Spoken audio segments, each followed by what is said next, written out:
Yo, what's going on, guys? Today I'm going to be going over the MLB slate on DraftKings for Wednesday, July the 17th. In this video, I'm going to cover the 6-game early slate on DraftKings. There are 6 games from 1 o'clock to 3:30. So there is an early slate for today. This will be my first video for today, and then after this video goes up later tonight, I'll have a video up for the main slate for those of you that want to watch the video on the main slate. But we're going to cover the early in this one, talk about DraftKings only. Look at DraftKings for today, talk about pitching, where I want to go at pitcher, the guys I want to roster. Then we'll look at some hitters I really like. We'll talk about some stacks that I'll be looking to. And then towards the end of the video, we'll look at some BVP plays as well. Just before we do get started, guys, I would appreciate it if you would drop a like on the video.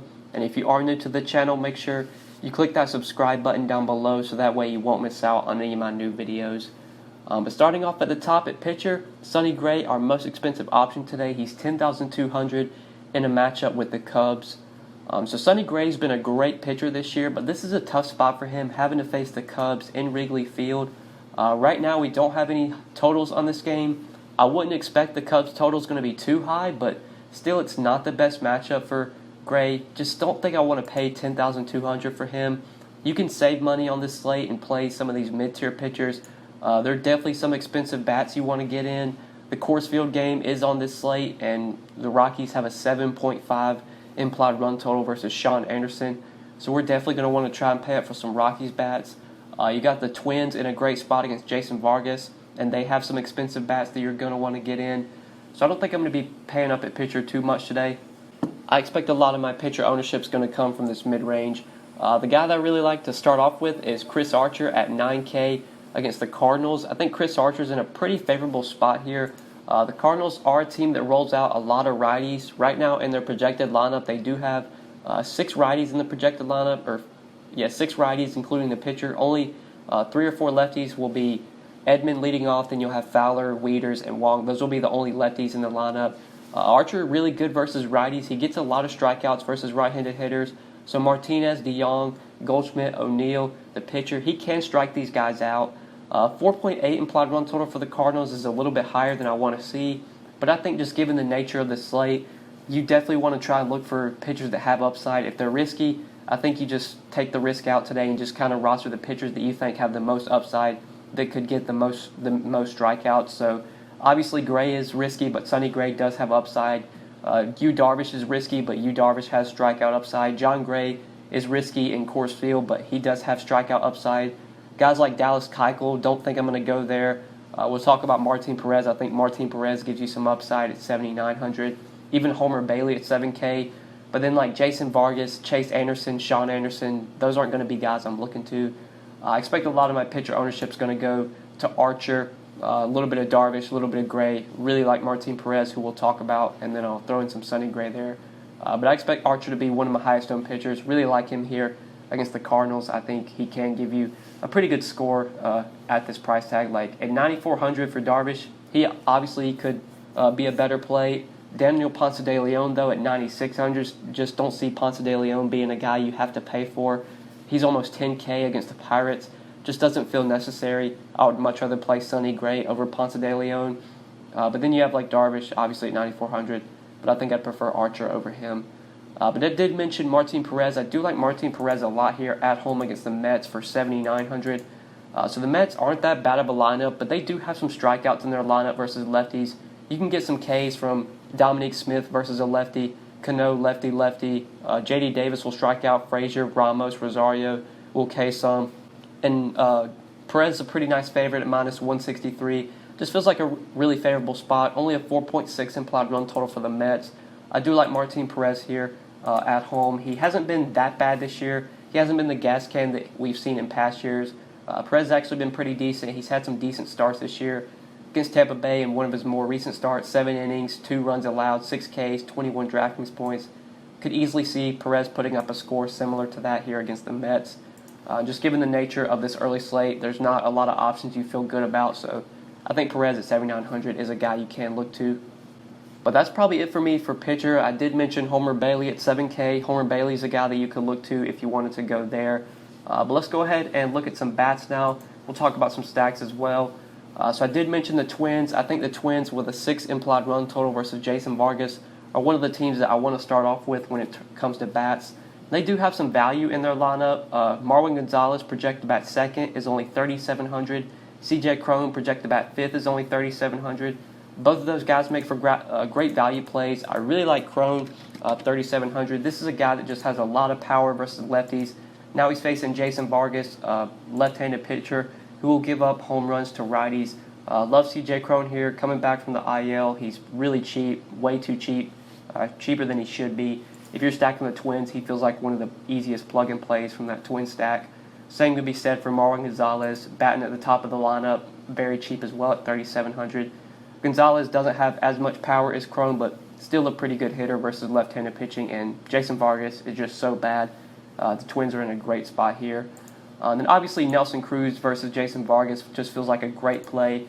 Like I said, Vargas just gives up a lot of power to righties. Cruz, obviously one of the best hitters in the league versus left-handed pitching, has just always been throughout his career, has been a great hitter versus lefties, a lot of power versus lefties. If you're stacking the Twins, he's another guy that just feels like an auto play from the Twin stack. Three-man stack, or like my favorite three-man stack would definitely be Cruz, Cron, and Marwin Gonzalez. Just you got a lot of power with Cruz and Cron. Cron's obviously dirt cheap, and then you got Marwin as a cheap value play.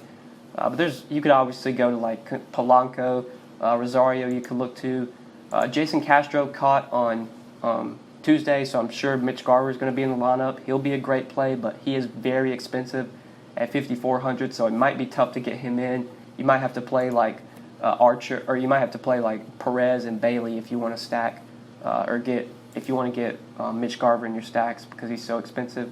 But Cron, Cruz, Marwin Gonzalez, those are the guys I really like from the Twins, the ones that really stand out. And then another team I think is in a great spot is the Rockies here versus Sean Anderson. Obviously, these are bats we're going to want to try and fit in. It's hard to fit these guys in, though, with some of the expensive pitching. Like, it's going to be hard to play Chris Archer or Sonny Gray or even John Gray with a Rocky stack because you have, like, almost half the lineups over 5K. Arenado, Dahl, Story, and Blightman all over 5K. And then Murphy's not much more than he's not much less than 5K, just 4,900. Tapia is somewhat cheap at 4,400. Tony Walters feels like a really good cheap catcher at 3,400, but McMahon's pretty expensive at 4,700. Only negative about the Rocky stack is how expensive it is. Still do want to try and fit some of these guys in, though. I really do like David Dahl at 5K. He's a lot cheaper than Charlie Blackmon. He's $800 cheaper, and we are going to need those savings. So definitely like going to Dahl here versus Anderson. Anderson just really struggles to lefties, gives up a lot of home runs. Now he's having to face the Rockies in Coors Field. Just feels like a really tough spot for Sean Anderson. Definitely want to go to these Rockies bats. I think they're in a great spot here. They have obviously one of the highest chances of being the top stack on this early slate. So try and get the Rockies in if you can. If you can't, you can definitely look to the Twins bats. They give you some value, and they do give you a lot of upside versus Vargas. But that's it for my 5 plays for this DraftKings early slate. Now let's go ahead and talk about some stacks real quick. Then we'll look at some BVP before we end the video. So my 2 favorite stacks by far on this early slate are the Twins and the Rockies. Those are 2 teams I'm going to be looking to a lot in terms of stacks. Going to this Braves and Brewers game, I think both sides of this game are in play. 5.1 implied run total for both teams. Definitely want to play some righties versus Dallas Keuchel. Kane, Grandal, you could look to. Ryan Braun, Moustakas are fine plays today. Jesus Aguilar cracks the lineup. He could be a guy you look to. On the other side, the Braves stack is a stack you could look to as well, but they are very expensive. Top 4 hitters are all over 5K or 5K or more on DraftKings. I think I would rather spend up for the Rockies bats over the Braves bats, but if you want to get a little contrarian, you could definitely look to the Braves. Then I wouldn't mind some of the righties from the A's versus Tommy Milone. It looks like Tommy Milone is going to be the long man for the Mariners today, so if you want to play like Simeon, Chapman, Olsen, or not necessarily Olsen, but Simeon, Chapman, Davis, Chris Davis at 3,600 feels like a really good value play. You could definitely look to an A stack, but Rockies and Twins, those are the 2 teams I'm going to be loading up on the most. But now let's go ahead and talk about some BVP real quick before we end the video. So there's a couple BVP plays for the early slate. Nelson Cruz does have really good BVP off Jason Vargas, 12 for 33 with 5 home runs. Freddie Freeman's gone 4 for 12 with the home run off Chase Anderson. Lorenzo Cain gone 5 for 17 with the home run off Dallas Keuchel. And then lastly, Brandon Belt has gone 4 for 14 with the home run off of John Gray. So those are a couple of BVP plays for this early slate, guys. I think that is it. for the video. Hopefully you did enjoy this video, and hopefully it did help you. If you enjoyed the video, make sure you click that like button down below. Make sure you subscribe if you have not already, and if you do have any questions, feel free to leave them down in the comment section below, or like always, you can hit me up on Twitter at the DFS_GOAT. But yeah, guys, that's pretty much it. Thank you so much for watching. I really appreciate it. I hope you enjoyed the video, and we will see you in the next one. Good luck tonight, guys. Peace.